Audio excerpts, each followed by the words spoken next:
Bonjour et bienvenue.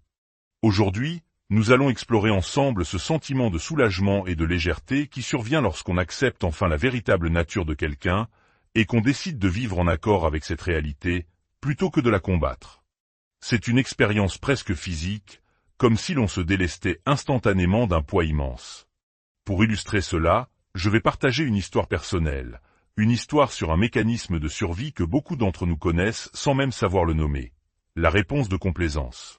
Je vais vous raconter cette histoire d'une manière un peu particulière. Je ne pourrai pas vous donner tous les détails, pour des raisons qui doivent rester privées, mais je suis convaincu que l'essence de cette expérience est universelle et peut éclairer le chemin de beaucoup d'autres. L'expérience, comme on dit, est parfois un professeur cruel, mais ses leçons sont profondes. Au cours du mois dernier, j'ai traversé non pas un, mais deux événements traumatisants. Dans les deux cas, au moment où ils se sont produits, j'étais en situation de grand risque. Le pire aurait pu arriver, des blessures graves, qui auraient pu changer ma vie, ou même y mettre fin. L'une de ces blessures physiques restera un problème pour moi pendant plusieurs mois, et a déjà profondément modifié les rythmes de mon quotidien. Évidemment, je suis là, je vous parle, donc je n'ai pas tout perdu. Mais pendant ces quelques secondes critiques, mon corps et mon système nerveux ont réagi comme si une catastrophe était imminente. Et dans les semaines qui ont suivi, j'ai connu toutes les réponses classiques au traumatisme aigu. Des cauchemars, une humeur maussade, un appétit changeant, des crises de panique, une hypervigilance constante de mon environnement. J'ai même ressenti une perte de sens, un désir profond d'être seul. Une nuit, je me suis réveillé en hurlant, ce qui ne me ressemble absolument pas. Heureusement, ma formation m'a aidé à comprendre ce qui se passait, à me reconnecter au présent, à me dire « c'est ton système qui évacue, qui réagit à ce qu'il a enregistré ». Mais le point crucial, le voici. Ce qui m'a conduit dans ces deux situations dangereuses, c'est ma réponse de complaisance. En anglais, on l'appelle la phone response. C'est cette adaptation involontaire, ce réflexe que nous développons face à des situations potentiellement hostiles. C'est le besoin de plaire, de s'accommoder, de ne pas faire de vagues. Ce n'est pas un choix conscient, c'est une stratégie de survie. Beaucoup d'entre nous apprennent ce réflexe dans l'enfance. Pour se protéger, on reste proche de ceux qui nous font du mal ou nous invalident. On devient l'enfant sage, conciliant, docile. On ne s'éloigne pas des situations inconfortables. On sourit quand on n'en a pas envie, on accepte une étreinte non désirée, on s'assure de ne pas prendre trop de place. On veut être perçu comme quelqu'un de facile, qui ne dérange jamais. Ce mécanisme, conçu pour nous maintenir en sécurité, finit par s'ancrer si profondément qu'il devient notre mode de fonctionnement par défaut. Et c'est ce qui s'est passé pour moi. Dans ces circonstances, j'ai cédé. J'ai accepté des choses que je n'aurais pas dû. Je suis allé là où je ne voulais pas aller. Et puis, le drame est arrivé. 2 fois. Pire encore, j'ai aussi fait l'expérience de la seconde blessure du traumatisme, l'invalidation par les autres. Ces phrases assassines que l'on entend après « Oh, mais est-ce que c'était vraiment si grave ?» qui nous font douter de notre propre perception. Ou encore « Je n'avais pas l'intention que ça se passe comme ça », comme si l'intention annulait le résultat. On voit les gens disparaître quand on a besoin d'aide, on devient un inconvénient. Le monde, qui semblait déjà peu sûr, le devient encore moins. L'incapacité des autres à reconnaître notre souffrance grave le traumatisme encore plus profondément dans notre être. Ma réponse de complaisance, censée me protéger, m'a mise en danger de mort. Le mécanisme de survie était devenu une menace. Et c'est là que quelque chose s'est produit. Je pense avoir atteint ce que j'appelle le fond du gouffre de la complaisance. Après le second événement, le mécanisme s'est comme arrêté. Une nouvelle version de moi a émergé. Pour être honnête, je ne suis pas sûr de l'aimer. Je la trouve un peu plus froide, plus exigeante. Je la juge. Mais je dis non, beaucoup plus souvent. Je suis devenu plus sélectif. Je dis non aux situations où je ne me sens pas en sécurité. On découvre très vite qui sont les personnes et les lieux sûrs. Et je déteste qu'il ait fallu des expériences aussi horribles pour en arriver là. Mais il semble que ce fond du gouffre était nécessaire pour voir la dynamique avec une clarté aveuglante. Voir quelqu'un vous sourire poliment, sans vous aider, alors que vous êtes en détresse.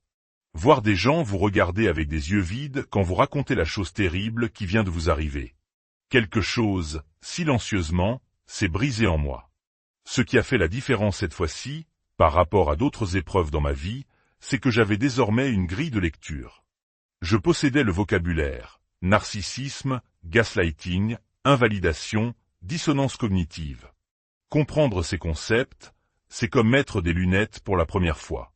Le monde flou devient soudainement net. Quand les mauvaises choses sont arrivées, j'avais le cadre pour les voir clairement. Dans les deux situations dangereuses, mon corps avait senti le péril. Je l'ai senti. Mais la partie de moi polie, accommodante, celle qui veut s'entendre avec tout le monde, a ignoré ces signaux. Elle a souri et a dit « Bien sûr, pas de problème, on peut faire ça ». Mon corps, lui, a toujours su. Mais la partie de moi qui veut être facile, flexible, sans histoire, celle qui n'a besoin de rien, a pris le dessus.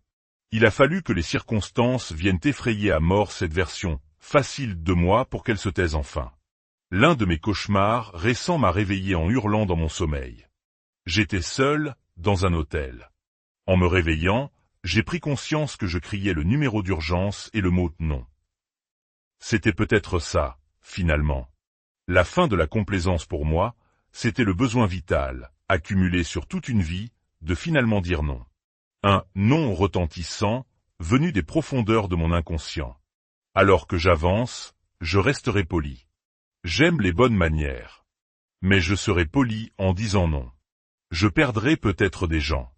Je perdrai peut-être cette image de personne facile. Mais j'espère que c'est une leçon pour d'autres. Nous, les survivants de relations toxiques, nous nous soucions trop de ce que les autres pensent. C'était essentiel pour maintenir le lien. Mais ce temps est révolu. Écoutez votre corps. Trouvez votre nom.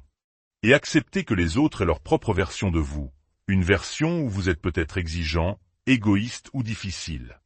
Leur confort ne vaut pas votre sécurité. Parfois, nous ne pouvons pas simplement éliminer les personnes narcissiques de notre vie. Au travail, dans la famille. Dans ce cas, il faut apprendre à être tactique. J'ai dû interagir avec des personnes qui, bien que compétentes dans leur domaine, étaient incapables du moindre soutien émotionnel. Mon premier réflexe a été de leur ouvrir mon cœur, de leur montrer ma vulnérabilité. Ce fut une erreur catastrophale. Puis, une fois la colère passée, j'ai changé d'approche. J'ai reconnu que je ne pouvais pas tout attendre d'eux. J'ai fait la liste de ce dont j'avais besoin, et j'ai identifié lucidement ce qu'ils pouvaient m'apporter, et ce qu'ils ne pourraient jamais me donner. C'est ce qu'on appelle l'acceptation radicale. C'est cesser d'espérer que les gens soient autre chose que ce qu'ils sont. Pensez à une personne narcissique comme à une application sur votre téléphone. Une application a une fonction précise. Votre application de VTC commande une voiture. C'est tout. Vous n'attendez pas d'elle qu'elle vous console, qu'elle vous demande comment s'est passée votre journée. Les personnes narcissiques nous traitent exactement comme des applications. Besoin de louanges, besoin de punching ball, besoin d'un service. Être tactique, c'est inverser cette dynamique. C'est les voir comme des outils à fonction unique. On leur demande ce qu'ils peuvent faire, ce qui les arrange ou leur donne une bonne image, et on ne va pas chercher plus loin. Est-ce que la chaleur quitte la relation? Absolument. Mais la frustration et l'épuisement aussi. On se sent plus léger. Cette prise de conscience est magnifiquement illustrée par une histoire que j'appelle l'histoire de la boîte à outils rouge. Dans une maison vivait une personne très âgée, et une autre, plus fragile. La personne âgée a un jour commandé une énorme boîte à outils rouge en métal. Elle pesait au moins 15 kilos à vide. C'était un objet imposant, brillant, de la taille d'un four à micro-ondes. Vide, elle était déjà lourde. Remplie d'outils, elle serait impossible à soulever pour quiconque dans la maison. La personne âgée a réussi, on ne sait comment, à la hisser sur le plan de travail de la petite cuisine. Et là, la boîte à outils est restée. Pendant des mois. Personne ne pouvait la bouger. Elle occupait un espace précieux. La personne fragile devait cuisiner autour. Ironiquement, si cette même personne fragile laissait traîner une simple tasse, elle se faisait réprimander. Mais la gigantesque boîte à outils rouge trônait, inutilisée et intouchable. Un jour, la personne fragile a simplement fait une remarque de bon sens. Cette boîte est lourde. Une fois remplie, Elle sera impossible à déplacer. La réponse fut immédiate. Pourquoi faut-il que tu sois toujours si négative? Cette boîte à outils rouge est devenue, pour moi, le symbole parfait de l'emprise narcissique. Elle représentait le manque d'empathie, le droit que s'arroge la personne de perturber l'espace et la vie des autres sans aucune conscience de l'impact. Elle symbolisait l'immobilité de ces relations, où l'on est obligé de créer des contournements épuisants, coûteux et absurdes pour survivre. Autrefois, j'aurais explosé de rage face à cette boîte. J'aurais crié, mais pourquoi acheter une chose pareille? C'est ridicule. C'est un manque de respect. Et cela aurait déclenché un incendie psychologique qui aurait duré des mois. Je disais ces choses quand j'avais encore de l'espoir. Mais l'espoir était parti. Lentement, j'ai pratiqué l'acceptation radicale. J'ai cessé de m'engager, d'expliquer. J'ai vu clairement qu'il n'y aurait jamais de relation normale. Et le plus important, j'ai arrêté de m'en soucier. L'indifférence est un super pouvoir dans une relation narcissique. Quand je suis arrivé dans cette cuisine, j'ai changé de tactique. J'ai regardé la boîte et j'ai dit à son propriétaire, « Waouh, c'est une sacrée boîte à outils. Elle est lourde et grande. Quels sont tes plans pour elle ?» Il a répondu, « Je ne sais pas. » J'ai continué, « C'est une cuisine. Penses-tu qu'une boîte à outils a sa place ici ?» Il a admis que non. J'ai suggéré le garage. « Quelle bonne idée !» a-t-il dit, mais il ne pouvait la porter. Alors, j'ai dit, « C'est un bel objet, presque un meuble. Je vais lui trouver une place de choix dans le garage, comme ça tes outils seront bien rangés. » J'ai porté la lourde boîte, je l'ai installée. Son propriétaire était satisfait. La personne fragile était soulagée de retrouver son espace. Et moi, j'avais réussi l'examen final de l'acceptation radicale. Comprendre cela ne vient pas sans un coup. Le deuil est immense. C'est le deuil de ce que l'on n'a jamais eu, des parents sains, des modèles de relations équilibrés. C'est reconnaître que nous avons dû apprendre par nous-mêmes, à l'âge adulte, ce que d'autres ont reçu comme une évidence dans l'enfance. Cette boîte à outils rouge, symbole de tant de douleur, finira un jour par être donnée à quelqu'un qui en aura vraiment l'usage. J'ai dû y voir un sens plus grand. Elle est entrée dans ma vie pour finalement devenir un cadeau pour un autre. Se battre contre sa stupidité était une perte de temps. La paix est venue en lâchant prise.